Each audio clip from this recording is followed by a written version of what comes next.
বন্ধুরা, কলকাতার ঐতিহাসিক ইডেন গার্ডেন ক্রিকেট স্টেডিয়ামে সঞ্জু স্যামসনের ঝড়ো ও দাপুটে ব্যাটিংয়ের জোরে টিম ইন্ডিয়া দুর্দান্ত লড়াইয়ে ওয়েস্ট ইন্ডিজকে পরাজিত করে সেমিফাইনালে নিজেদের জায়গা পাকা করে নিয়েছে। শুরু থেকে শেষ পর্যন্ত ম্যাচে ছিল উত্তেজনা, রোমাঞ্চ আর চাপের লড়াই, কিন্তু শেষ হাসিটা হেসেছে ভারতই। এই হারের সঙ্গে সঙ্গেই ওয়েস্ট ইন্ডিজের বিশ্বকাপ অভিযান থেমে গেল, আর স্বপ্নভঙ্গ হল ক্যারিবিয়ান শিবিরের। ক্যারিবিয়ান দলের এই হতাশাজনক পরাজয়ের পর ওয়েস্ট ইন্ডিজের কিংবদন্তি ক্রিকেটাররা প্রকাশ্যে প্রতিক্রিয়া জানিয়েছেন। Chris Gayle, Brian Lara, Dwayne Bravo থেকে কায়রন পলার্ড প্রতিটি বড় নামই এই হারে গভীর হতাশা প্রকাশ করেছেন। কেউ প্রশ্ন তুলেছেন কৌশল নিয়ে, কেউ আক্ষেপ করেছেন ডেথ ওভারের বোলিং নিয়ে, আবার কেউ স্বীকার করেছেন যে ভারত চাপের মুহূর্তে অসাধারণ ক্রিকেট খেলেছে। একই সঙ্গে তারা টিম ইন্ডিয়ার এই প্রলয়ঙ্করী রূপ দেখে বিস্ময়ও প্রকাশ করেছেন। এই দিগ্গজদের বক্তব্যে যেমন ছিল ক্ষোভ, তেমনই ছিল বাস্তবতার স্বীকারোক্তি। তারা মেনে নিয়েছেন ১৯৫ রানের মতো বড় স্কোর করেও ম্যাচ হাতছাড়া হওয়া সহজ নয়, কিন্তু ভারত যেভাবে আত্মবিশ্বাস ও পরিকল্পনা নিয়ে লক্ষ্য তাড়া করেছে তা সত্যিই প্রশংসনীয়।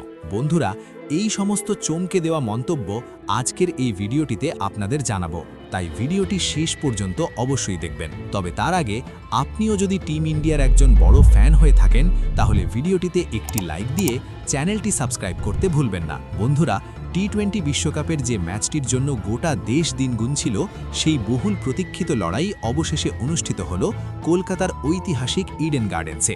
গ্যালারিতে উপচে পড়া সমর্থক, চারদিকে তিরঙ্গার ঢেউ, ঢাকের শব্দ আর টানটান উত্তেজনা, সব মিলিয়ে পরিবেশটা যেন একেবারে ফাইনালের আবহ তৈরি করেছিল। একদিকে সাই হোপের নেতৃত্বে লড়াকু ওয়েস্ট ইন্ডিজ, অন্যদিকে সূর্যকুমার যাদবের নেতৃত্বে আত্মবিশ্বাসী ভারত, যারা সেমিফাইনালের টিকিট নিশ্চিত করতে মরিয়া। টস জিতে ভারতীয় অধিনায়ক প্রথমে বোলিং করার সিদ্ধান্ত নেন। স্পষ্ট বার্তা, চাপটা আগে প্রতিপক্ষের ওপরই ফেলতে চান তিনি। শুরুটা ওয়েস্ট ইন্ডিজের জন্য সহজ ছিল না। ভারতীয় বোলারদের নিয়ন্ত্রিত লাইন লেংথে ব্যাটসম্যানরা পুরোপুরি ছন্দ খুঁজে পাচ্ছিলেন না, আর নিয়মিত বিরতিতে উইকেট পড়ায় চাপ বাড়ছিল। তবুও ক্যারিবিয়ান দল লড়াই ছাড়েনি। সাই হোপের ৩২ রানের দায়িত্বশীল ইনিংস দলকে স্থিরতা দেয়। রোস্টন চেজের ৪০ রানের পরিণত ব্যাটিং মাঝের ওভারগুলো সামলে রাখে। এরপর রোমান পাওয়েলের ৩৪ রানের ঝড়ো আক্রমণ আর জেসন হোল্ডারের ৩৭ রানের কার্যকর ক্যামিও শেষ দিকে গতি এনে দেয় ইনিংসে। সব মিলিয়ে ৪ উইকেট হারিয়ে ১৯৫ রানের লড়াকু স্কোর দাঁড় করায় ওয়েস্ট ইন্ডিজ। বড় ম্যাচে এমন লক্ষ্য কখনোই ছোট নয়। ১৯৬ রানের তাড়া মানেই সাহস, ধৈর্য আর নিখুঁত পরিকল্পনার পরীক্ষা। ১৯৬ রানের লক্ষ্য নিয়ে ভারত যখন মাঠে নামে, তখন শুরু থেকেই বোঝা যাচ্ছিল সঞ্জু স্যামসন আজ আলাদা মেজাজে রয়েছেন। আত্মবিশ্বাসী ফুটওয়ার্ক, নিখুঁত টাইমিং আর পরিষ্কার স্ট্রোক প্লে। প্রথম কয়েক ওভারেই তিনি বার্তা দেন যে লড়াইটা শেষ পর্যন্ত নিয়ে যেতে চান। তবে শুরুতে ধাক্কা লাগে। অভিষেক শর্মা মাত্র ১০ রান করে ফিরলে চাপ বাড়ে, আর কিছুক্ষণের মধ্যেই ঈশান কিষানও ১০ রানে আউট হন। ম্যাচ যেন ধীরে ধীরে ইন্ডিজের দিকে হেলে পড়ছিল। গ্যালারিতে উদ্বেগ, ডাগ আউটে চিন্তার ছাপ, পরিস্থিতি একেবারে রুদ্ধশ্বাস। কিন্তু ঠিক তখনই সামনে এগিয়ে আসেন সঞ্জু স্যামসন।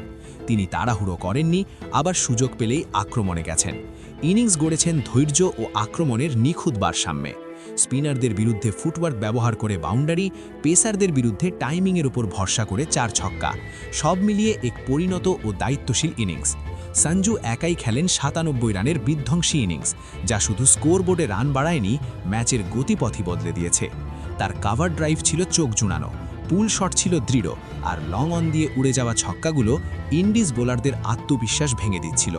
সবচেয়ে বড় কথা, তিনি শুধু রান করেননি, দায়িত্ব নিয়েছেন। যখনই মনে হয়েছে ম্যাচ হাতছাড়া হতে পারে, তখনই তিনি গতি বাড়িয়ে নিয়ন্ত্রণ ফিরিয়ে এনেছেন ভারতের হাতে।